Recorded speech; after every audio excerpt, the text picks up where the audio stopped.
Hey you guys, Rockerboyyy here, and welcome to a new video on my channel. So today we are doing something super freaking different. We are doing a FaMniversary IV review. Now, for those of you who don't know what FaMniversary is, so FaMniversary is basically this WWE games event that is run by the people Fam, or Forever a Movement. They're awesome. Like, honestly, they're really awesome. If you guys don't know what this is, first off, I don't know why you're watching this video. Maybe it's you guys like me, which, thanks for liking me. If you guys don't know, then please, I will leave a link in the description as well as a link to watch FaMniversary IV because it was awesome. So yeah, I suggest you guys go do that if you have not done it already. But if you guys have done it, because there's gonna be spoilers, of course, because this is a review, I'm going to be doing a review right now. This was an awesome show. I'm not gonna lie. This was a really awesome show, and like now today's October 8th, so I'm gonna be watching Hell in a Cell in a couple minutes. So I'm gonna be like, man, Hell in a Cell sucked compared to FaMniversary, but whatever. It's fine. It's fine. I like it still. So we're gonna go straight into a review. So first match of the night, or the day, the evening, whatever, was the tag team turmoil match, the Resurgence versus the Mafia versus the Skill Foundation versus the Brickmen. Overall, I thought this was a really good match. I really liked it. I mean, you know, definitely, I feel like FAM really makes tag team matches more interesting than like, I guess WWE does or anything like that, or like how they actually are in the game, because not gonna lie, tag team matches in 2K17 kind of boring. Like it's kind of the same stuff, nothing really goes on, it's hard to like do stuff with it, but overall they know how to make it work. I'm really surprised that the Resurgence got as far as they did. Like literally they got to the end, they beat the Mafia, they beat the Skill Foundation, but they also beat freaking Brian Bohr and the review competition winners. So I was like, wow, that's really crazy that they're beating all these guys. But then I was just like thinking, like, you know, I mean, there's no way they're gonna beat all of them. So like, you know, that kind of predicted that. But like, still, it was an awesome match. Congrats to Brickmen for being the new tag team champs. Good for you guys. Alright, so the next match was Darren Dasserly versus Lance Frisco in a ladder match for an FAM contract. Now, this match was really good. I really liked it. I like how they do ladder matches in FAM, especially. Like, they've done a couple ladder matches like that I've seen, like that I can think of right now, and a lot of them have been really good. Like, probably all of them. Probably all of them. And this one is no exception to that, because I thought it was really cool. I really like the one spot where Darren was like climbing the ladder and grabbing the briefcase, and then Frisco pushed the ladder aside, and Darren was hanging on. And then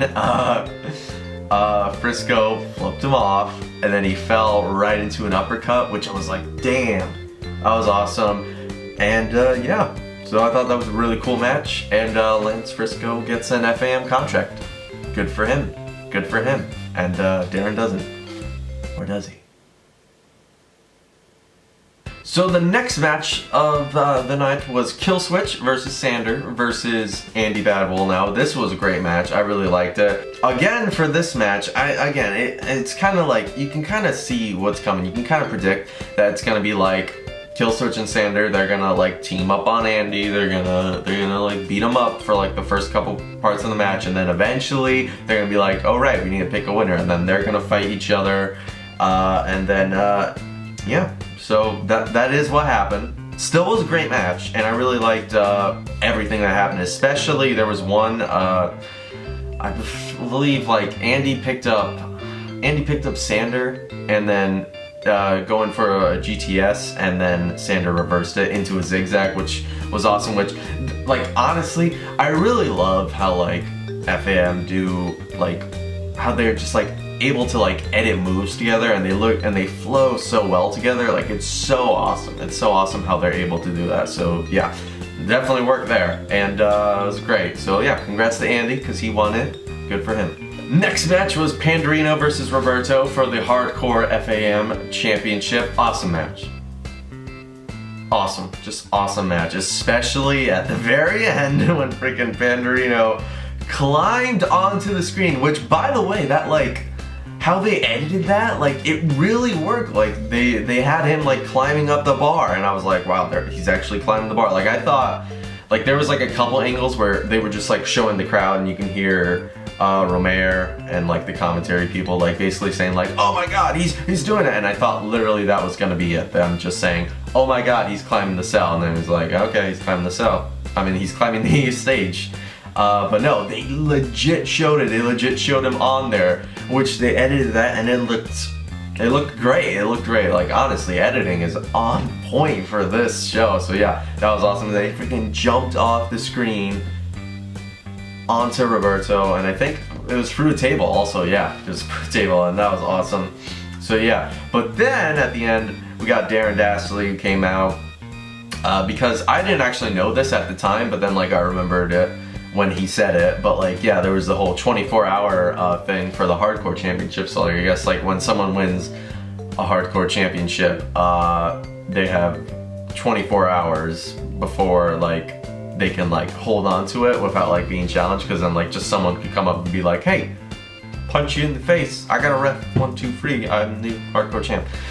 So yeah, Darren Dastly did that, and now he is the new hardcore champion. So I thought that was cool that that happened. So yeah, again, great match. Next match was Element versus Anarchist for the Global FAM Championship. I thought this was a good match. You know, it was all right. Like, it wasn't like crazy, but like it was still a good match. I definitely liked the part where they were both like punching and like brawling it out on the outside of the ring, and then like literally as the count gets to 9, they're like, oh right, and they both run into the ring together, so that was cool. There was another one where they like kept hitting each other, and then they would like pop up, then they would hit the other one, and then the other one would pop up, and then they both fall down, then they both get up at the exact same time. That was great. And yeah, and then Element tapped out to the Anarchy hold, and that was it. So yeah, again, good match. Congrats to Anarchist, the newest FAM Global Champion. Good for you. So the next match was Darren versus Sean Nova for the Cyber FAM Championship. Now, it was great. It was great. It was hilarious. I love it. I'm not gonna lie, I love those kind of matches where it's so fast and it's so quick and it's just done. So like in this match, like in the beginning when it started with the whole I am Sean Nova thing, I really liked that. How like he had like just a bunch of people like saying like I am Sean Nova, and then they had their mask over the character. I thought that was really cool. Then they did a whole like Batman thing, which at first I didn't get. Like they showed like the Batman Man of Steel, or no, the Batman v Superman scene where like he's looking at the Batman costume, and I was like, what? Why are they showing Batman now? And I was like, oh, and then Sean Nova came out with like Batman gear, and I was like, oh, that's cool. That's cool. Like at first I didn't get it, but like then like I was like, oh, okay, yeah, that's cool. I like the Batman thing. It was cool.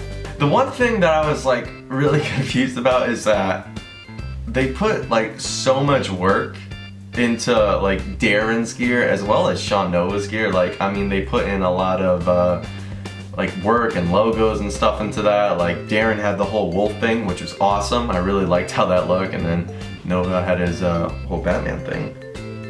And this match was like not even 5 minutes. Like really, I feel like they weren't on screen for like 5 minutes. So I don't know. It's weird to me that you would do a lot with that, but again, it was a funny match. He basically got busted open, and then he tapped out. Darren, I mean, he got tapped out in like under a minute, which was great. And I mean, I thought Darren was a jerk anyway, so I'm glad he's gone. But I mean, he will be missed because I mean, I always like having that kind of guy, that one like character who like comes around and is like, I'm gonna screw you now, I'm gonna screw you now. It's great, but awesome match, love it.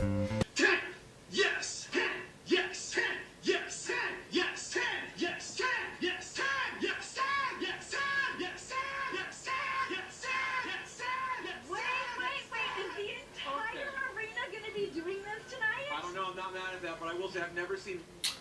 Okay, so Ty Dillinger was doing yes, Daniel Bryan was doing 10. Hell in a Cell, everybody. Alright, so the next match was Guns versus Rafaso. This was a match I was really looking forward to. I really like Rafaso as well as Guns, so I thought it was going to be a really cool match. And what I really loved right in the beginning was Rafaso's entrance and gear. That was awesome. I really liked that. I really liked what he did, where it was basically like Finn Balor's Demon Champ entrance, which I know a lot about. I know a lot about that. Of course I know that.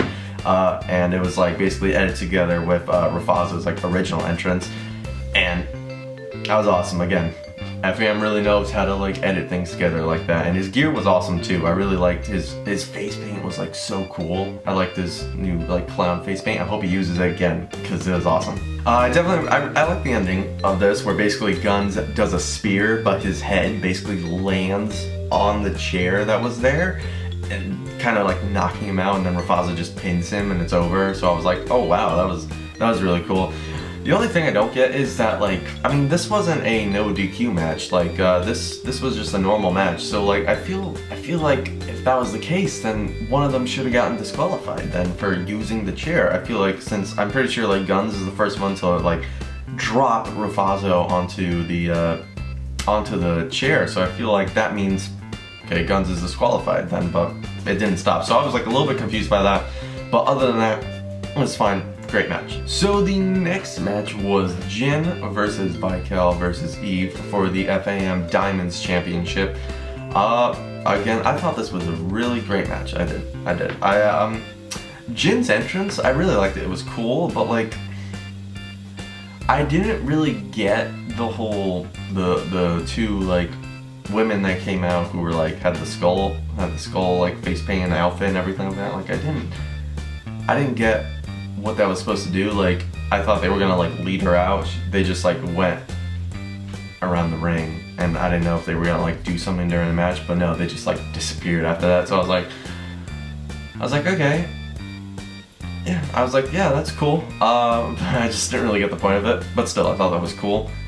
Eve's look was cool and kind of like reminded me of like Cleopatra, which I'm assuming that's what they were going for. I mean, that's basically what she looked like. There was one spot in the match that I really liked where Vikel was on the top rope and Eve was going to do like a super back body drop, and then Vikel reverses it into like a crossbody, and then when they get to the ground, she's already in the cover, which I thought was really cool because I know that's not like a normal thing that they do. Again, it's again, it's a way that FAM edits this together, which again, really cool. So yeah, I really liked that because, you know, again, that's not a normal thing. So yeah, that was great. And I did like the ending of it, where basically Eve took out Vikel, and then Jin took out Eve, and then she pinned her for the win, and it was awesome. So yeah, Jin is the new Diamonds champion, which is awesome. I think she's cool. She's definitely got like a cool look. I love the mohawk thing. And yeah, great match. So next match was Twisted Mark versus Black Heron in an I Quit match. Now this match was just awesome. I loved it. I really did love this match. One thing I loved especially was freaking 2TM's gear, which was awesome. It was like Two-Face basically coming out and like blowing around, and I really liked that. Like, it was great. It was really cool. Like, he can make freaking cause, dude. Like, I'm jealous. I am so jealous. And what I really liked about the match, because like I didn't know how they were gonna do an I Quit match in the game, but like I liked how they basically had them talking like to each other, saying like, hey dude, you wanna quit now? He's like, no. Basically having that go over and over again, which I thought was good. It definitely added more like story to it, so that was cool. There was one part where like 2TM came out and he had like medieval body armor on, and he was just doing crossbody moves and like landing on him, and it was just like, it was interesting. Like, I thought it was alright. Like, I've never seen it done before. Hey, I'll tell you that much. But I don't know how it would how that would really like work. Like, it was alright. It was fine. But other than that part, It was an awesome match. Everything towards the end when it was like getting crazy and Eve came out and just like Black Heron doing like every single finishing move and submission on Two Twisted Merc. It was just awesome. It was amazing. So that was a great match. Really great match. Next match was Team Cushiony versus Team Gore and Perkins. Now, this was a good match. This was a good match. I'm not always like super crazy about like the YouTuber matches. Cause mostly they're not really there to like tell story. Like, yeah, this one was especially because it brought up the whole thing where Gore and Perkins like betrayed Tom Cushiony at one of the pay-per-views, and then after that, like, Tom has like this vendetta against Gore and Perkins, eliminating them from the Rumble and everything like that. So yeah, it made sense. So there from a storytelling standpoint. But then after that, like, these matches with the YouTubers in them, they're not really there to be more serious or anything like that. They're kind of more ridiculous. That's like the point, I feel, for these YouTuber matches, because that's what they like really care about. They really care about like more making it more funny and stuff like that. Like in the beginning where Brendan Collins came out and he was like, yo, I'm the best here. I'm gonna beat everyone up. He gets rolled up by Mr. Big Show Off, and then it literally after that, JB almost gets rolled up too, but he didn't. I did like the end where Tom Cushiony came out with Wrestle Talk, because like I knew they were coming and I was like, oh, Wrestle Talk's gonna be here and they're gonna be doing something, and I saw them there and I was like, oh damn, they're gonna help Tom Cushiony. I thought you were saying like you hate Tom Cushiony in that video, or like you said like bloody Tom Cushiony or something like that. And then they betray him and I was like, damn. So that was really cool. I like that. And at the end where Perkins basically does a 619 and then like hits him with the baseball bat, disqualifying him, and then Gore comes in, hits him with a Gore, wins the match. Good match. Overall, I thought it was a good match. Next match is gonna be Cameron Bash versus Nick Virtue for the FAM World Heavyweight Championship. Now this, awesome match. Awesome match. Awesome match. Did I say it was an awesome match? Because it was. I did like how Bash was basically Soldier 76 in this. I thought it was cool. Like, he basically teased it in all the Road to FaMniversary videos where he would come out and he would have a 76 shirt on. So that was cool. I'm glad he was like planning that probably from the beginning. There was a really cool sequence where Bash was basically taking Nick off of the top rope, going for a checkmate, then Nick flips out of it, hits the Bittersweet Symphony. It was like, that was cool. That was really cool. And then at that point where Nick did the thing where he put Bash on the announce table, got a ladder, set up the ladder in the ring, and then was gonna elbow drop him, I kind of felt like he wasn't going to, you know, hit him, because we've already seen this move before. We've seen him hit this move on Darren at, I think it was Pandora. So I don't think they would have done it again. That's why, and also, friggin' Nick was taking forever on the ladder, basically looking around like, oh, I'm gonna do it. I'm gonna do it. And then he did it, and then Bash just got out of the way. So yeah, that was kind of predictable. Still awesome. It was still awesome. Like, I know I'm being really like picky, but like I'm not trying to be picky. Like, I'm just basically being like, you know, like, yeah, this was kind of weird. It's still awesome, but I like this one. So yeah. And then at the very end, when Bash basically did a checkmate into a Bash bottom to win, awesome thing there. Again, great match, really awesome match. And then we come to the last match of the night, which is Rombuster versus Rannick for a career versus leadership match.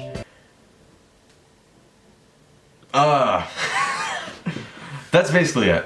That's basically it. There are no words. That was it. Just that reaction was just, oh. No, but I will go into words because I can. Crazy awesome match, like, honestly. The lion animation at the beginning, that was cool. I like that. That was pretty cool doing that. Freaking at the beginning where Rannick threw Rom out of the ring into the announce table. Crazy. Like, honestly. Freaking at one point where Rom was grabbing Rannick's crotch. That was funny. That was hilarious, honestly.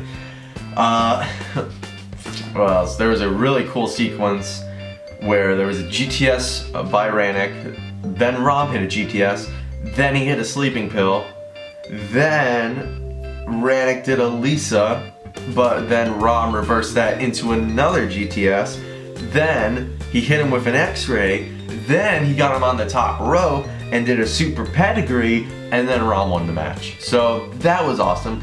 The one pet peeve I have about this match, I have one pet peeve, and I'm gonna sound like the most annoying person ever, but I'm gonna say it anyway, just because this is what I was thinking when I was watching this match. Now, if Rom or Rannick ever goes against anyone else in Fam, I feel like they have to win, because in this match, they went through so much stuff, too many finishers to count, probably. So I feel like if let's say Rom goes against Cameron Bash. Bash does a bash bottom and he pins Rom, and then he wins the match. That wouldn't make sense. If he did a bash bottom, a checkmate, or whatever, all those other, I don't know all his moves, I'm just saying some of the moves. But if he did let's say 8 of his finishers, and one of them was through the announce table, and one he did a spear through the barricade or something like that. That would make sense. But I feel like if it's not that, then if they don't have a crazy epic match like that, then Rom and or Rannick are gonna have to win the match, because they showed basically how much resiliency there is. Unless there's a thing where maybe Rom got beat up so much in this match, he's so damaged in it that he's not the same anymore. I don't know, something like that. But if not, I feel like they're basically invincible to each other. They can beat each other up, but to everyone else, invincible. So I don't know, but this was an awesome match. It was really epic, really loved it. Good job, guys. But we're not done there, because we have the ending of FaMniversary IV, which I was freaking out. I was legitimately freaking out when we were cutting backstage and we just see everyone getting beaten up, and I'm just like, what is happening? Why is everyone getting beat up by someone? These people have nothing in common, and yet they're just all getting beat up. I'm just like, what is happening? But it was really cool. And then it turned out Death's Angel came out, and Artemis came out, and Cameron Bash came out, and they just all started beating up Rannick, and I was like, is this a good thing or a bad thing? I was really confused. Should we cheer because Bash is beating up Rannick, or should we boo because they're literally beating up just even good guys backstage? They were beating up Black Heron, and I was just like, what is happening? I mean, I'm still kind of confused, because it's really just 50-50 for this whole AWOL thing. So Cameron Bash and all the people that were beating up people backstage are now AWOL, this new faction or whatever. And it's kind of 50-50 if they're good or bad, because for one, they're taking over Fam, so that's never a good idea. And also, they were attacking people backstage. But Bash is kind of right when he was talking about people are getting screwed over by all these authority figures here in FAM. All the good people are getting screwed over, so now they want to take everything back. So yeah, that was true. But again, he also said that he's holding the show hostage, basically, because he's saying remember that time where all the champions left FAM? Well, AWOL has all the championships, so what if that happened again? So I don't know if they're good or bad, but it's cool. Well, one thing about FaMniversary though, this ending, is that a lot of Fam's pay-per-views, they end with these kind of long monologues where they talk about they have a backstory or something like that, or they bring up things like from the past, like what was it? In Survival, that's when Rannick came back and he was talking about like, oh, I was shut out, I traveled the world to like train and stuff like that, and now this is basically the same thing where we hear Bash say, I've been planning this ever since getting into FAM, that I want to cause chaos and take over everything, which is really cool. I really like having this thing. I like how they do this, where they make you think about, wow, he was here from the beginning and he's been planning this since the beginning of getting into FAM. But you know, they do it a lot. They do a lot where they end it with this kind of long monologue doing it, which I guess I understand, because it's not like, you know, it's not like they're WWE where they're gonna come on the next night and like let's say they end it with everybody getting attacked backstage and then Rannick getting attacked. They end it like that, and then it's like, oh, so now what? I guess we're gonna find out tomorrow, because we're gonna have Monday Night Raw on tomorrow. But it's not like that, so I feel like they need to explain it. They want people to know, like, they want people to understand why what just happened is happening. I think that's good, but I just feel like they do it a lot. But it's still cool. It was still an awesome show, and yeah, really great. Well guys, that was my FaMniversary IV review video. This actually really turned out way longer than I thought it was gonna go, but not as long as a live reaction, because you know, I did want to do a review mostly because I didn't want to do a live reaction, and also I couldn't do a live reaction because I had work and I had to do all this stuff. Like, I started watching FaMniversary like in the middle, in the Anarchist match, and then I had to go somewhere, and then I started watching again in the middle of the 2TM match, and I watched to the end, so that was it. But yeah, so I couldn't really do a live reaction, but I did want to do a review, and it turned out way longer than I thought, which is fine. It's not as long as a live reaction, because that would be 5 hours, and I don't want to make, first off, you guys sit through that, and also the guys at FAM to sit through that, because I mean, they have they put a lot of work into these pay-per-views, and you know, and they also have like time to watch these 5-hour reaction videos, which I'm like, how do you guys do that with like the no time that you guys have? So that's amazing. These guys are awesome, like, honestly. And yeah, I don't know, maybe I could be a part of it one day. What was that? I don't know. I didn't say anything. Don't worry about it. But if you did hear something, I mean, listen to it. You know, the voices in your head, they're very smart sometimes. Yep. Alright, well, thank you guys so much for watching this video. If you guys want to see more videos like this, if you guys want to see more videos of like FAM reviews, which I'm definitely going to do in the future, I'm definitely going to do reviews for other FAM pay-per-views. And if you guys still don't know what FAM is, and you guys have watched this entire video, which sounds ridiculous in my head as I'm saying it, links to them will be in the description to both FaMniversary IV and their YouTube channel. So yeah, alright, well, thank you guys so much for watching this video, and I'll see you guys next time. See you guys later. Bye-bye.